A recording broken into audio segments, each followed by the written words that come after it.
மாண்புமிகு தமிழக முதலமைச்சருக்கு ஒரு பணிவான வேண்டுகோள். நான் முனைவர் கார்த்திகா மணிகண்டன். இன்றைய தினம் வரை நம் தமிழகமானது ஒரு இழிவான செயலை நோக்கித்தான் சென்று கொண்டிருக்கிறது. காரணம், இதற்கான தக்க தண்டனை யாரும் இதுவரை அளிக்கவில்லை. நம் தமிழகத்திலே நடைபெற்று கொண்டிருக்கின்ற ஒவ்வொரு இழிவான செயல்பாடுகளிலும், குறிப்பாக பாலியல் வன்கொடுமை, இந்த பாலியல் வன்கொடுமை 10 வயது சிறுமிக்கு பாலியல் வன்கொடுமை நேர்கிறது என்றால் அச்சிறுமி செய்த செயல் என்ன? அச்சிறுமியை நாம் குறை சொல்ல முடியுமா?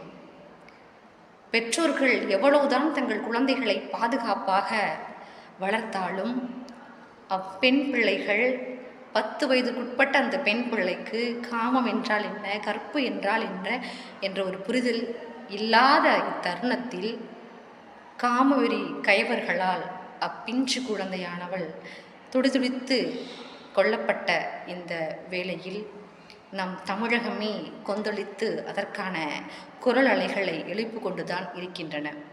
அந்த வகையில் நானும் ஒரு தாயாக, பெண் பிள்ளை பெற்றவளாக, நாள்தோறும் கல்லூரிகளில் ஆயிரக்கணக்கான மாணவிகளுடன் உரையாடக்கூடிய ஒரு பேராசிரியராக இந்த பதிவினை நான் பதிவிடுகின்றேன். தமிழகத்து மக்களின் வேண்டுகோளாக கூட இருக்கலாம்.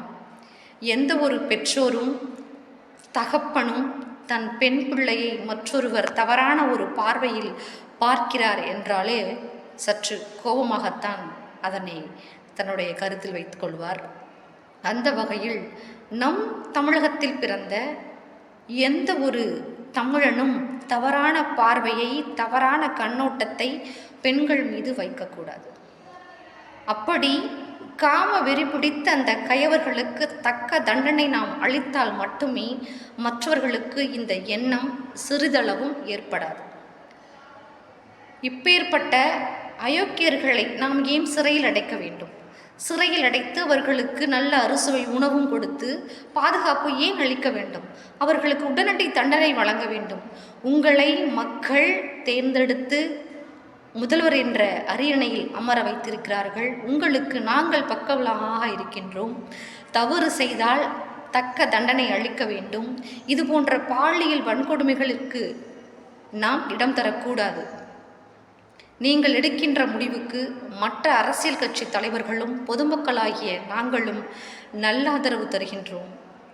தயவு கூர்ந்து பாலியல் வன்கொடுமையில் ஈடுபடுகின்ற கயவர்களுக்கு உடனடியாக மரண தண்டனை என்ற ஒரு தீர்ப்பினை நீங்கள் வழங்க வேண்டும்.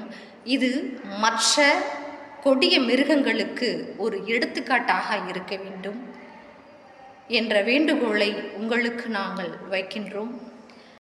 நன்றி, வணக்கம்.